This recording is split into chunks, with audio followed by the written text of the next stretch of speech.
नमस्कार साथियों, आप सभी का फिर से स्वागत है हमारे YouTube चैनल हिस्टोरिकल प्लेसेस में। आज हम आपको एक ऐसी जगह के बारे में बताने जा रहे हैं जो किसी स्वर्ग से कम नहीं है और जितने भी भारतीय हैं उन सभी का सपना होता है उस जगह पे जाने का। जी हाँ दोस्तों, आपने सही समझा। आज हम आपको केदारनाथ के मंदिर के बारे में आज आपको हम बताने जा रहे हैं जो किसी स्वर्ग से कम नहीं है।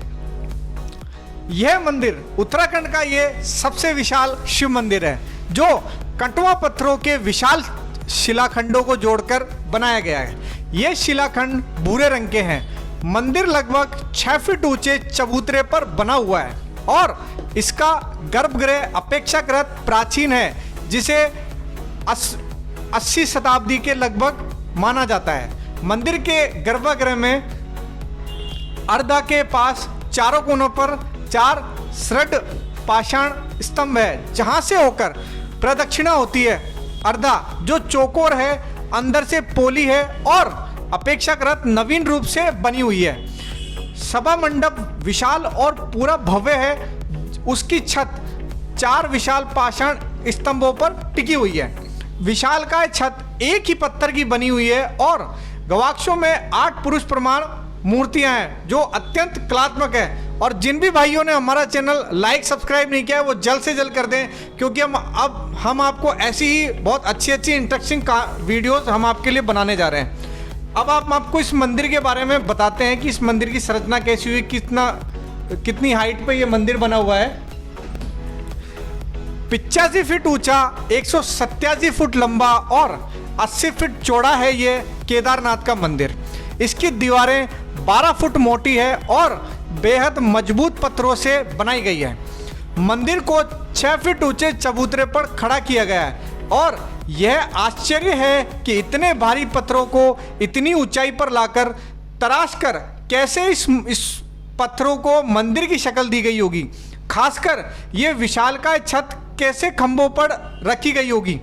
पत्थरों को एक दूसरे से जोड़ने के लिए एक इंटरलॉकिंग तकनीक का भी इस्तेमाल किया गया है। यह मजबूती और तकनीक ही मंदिर को नदी के बीचों बीच खड़े रखने में कामयाब हुई। गिरिराज हिमालय केदार नामक चोटी पर स्थित है और यह देश के 12 ज्योतिर्लिंगों में से सर्वोच्च केदारेश्वर ज्योतिर्लिंग है।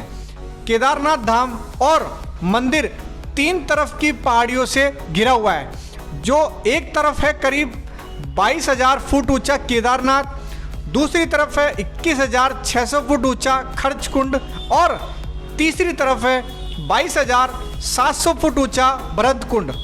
न सिर्फ 3 पहाड़ बल्कि 5 नदियों का संगम ही यहाँ पर है। यहाँ पर मंदाकिनी, मधुगंगा, शीरगंगा, सरस्वती और स्वर्णगौरी, इन नदियों में से कुछ का अब अस्तित्व नहीं रहा है, लेकिन अलकनंदा की सहायक मंदाकिनी नदी यहाँ पर आज भी मौजूद है और इसी के किनारे है हमारा केदारेश्वर धाम। और यहाँ पर सर्दियों में भारी बर्फ और बारिश में जबरदस्त पानी रहता है। अब हम आपको बताते हैं इस मंदिर का निर्माण किस तरीके से किया गया। पुराण कथा अनुसार हिमालय के केदार श्रृंग पर भगवान विष्णु के अवतार महातपस्वी नर और नारायण ऋषि तपस्या करते थे।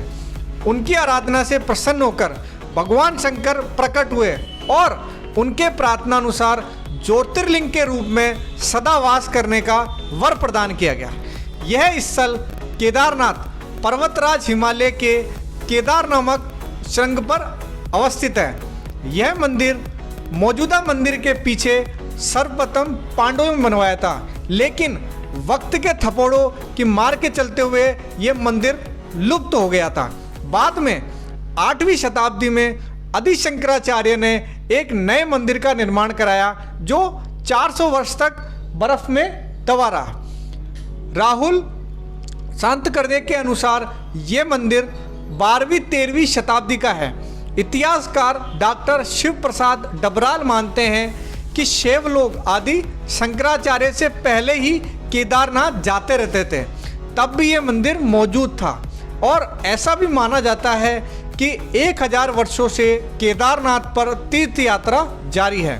और ऐसा भी कहते हैं कि केदारेश्वर ज्योतिर्लिंग के प्राचीन मंदिर का निर्माण पांडवों ने ही करवाया था। बाद में अभिमन्यु के पौत्र जन्मेजय ने इसका जीर्णोद्धार कराया था। अब हम आपको बताते हैं ये मंदिर कब कब बंद रहता है और कब इस मंदिर के पट खुलने का समय होता है।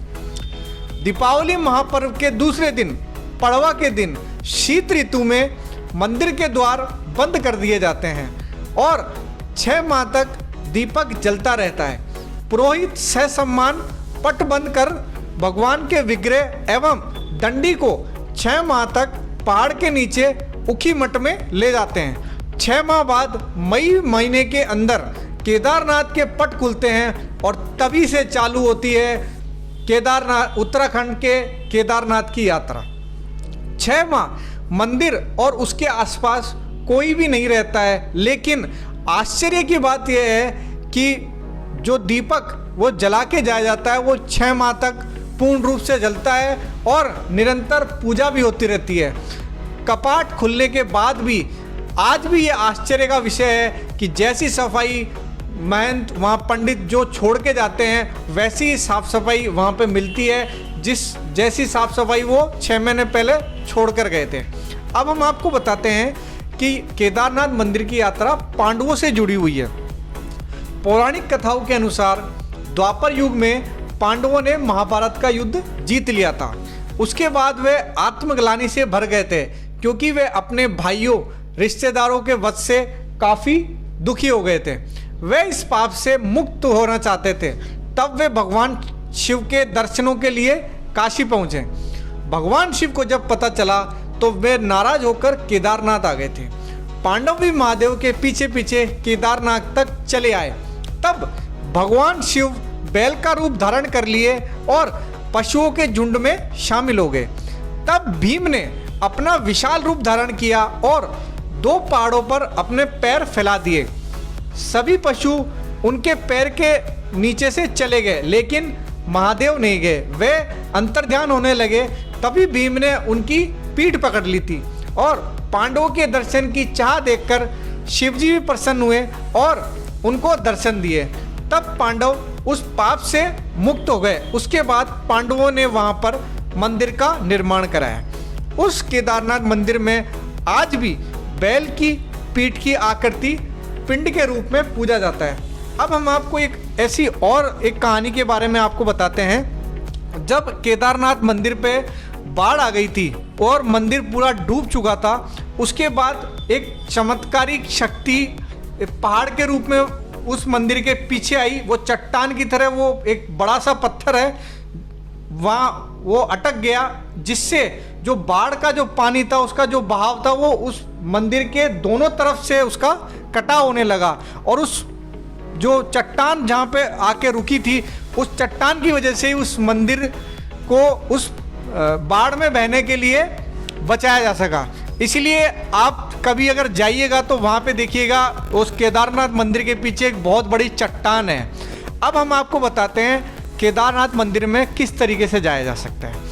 केदारनाथ मंदिर में आप पैदल यात्रा भी कर सकते हैं, उसके अलावा खच्चर के द्वारा भी आप वहाँ पे यात्रा कर सकते हैं और जो पिट्ठू आपने देखे होंगे, पिट्ठू के थ्रू भी आप वहाँ पे जा सकते हैं। जो चल नहीं सकते, जो सीनियर सिटीजन है वो पिट्ठू के द्वारा वहाँ पे यात्रा करते हैं। उसके अलावा आप हेलीकॉप्टर की यात्रा के द्वारा भी आप केदारनाथ मंदिर तक जा सकते हैं। लेकिन मेरा एक पर्सनल सजेशन है, मैं चाहता हूं कि आप पैदल उस केदारनाथ की 16 किलोमीटर की यात्रा को आप पूरी करें, क्योंकि उस यात्रा में आपको झरने भी आपको मिलेंगे। उसके अलावा जो पहाड़ का जो नज़ारा है वो भी आपको पैदल यात्रा के द्वारा ही आपको दिखेगा और बहुत सी ऐसी चीज़ें जो आप पैदल यात्रा के दौरान ही आप उस चीज़ को फील कर सकते हैं। तो दोस्तों, कैसी लगी आपको हमारी वीडियो? आशा करते हैं हमारी वीडियो आपको पसंद आएगी और भी ऐसी नई नई जगह वीडियो बनाने के लिए आप हमको सजेस्ट कर सकते हैं। तो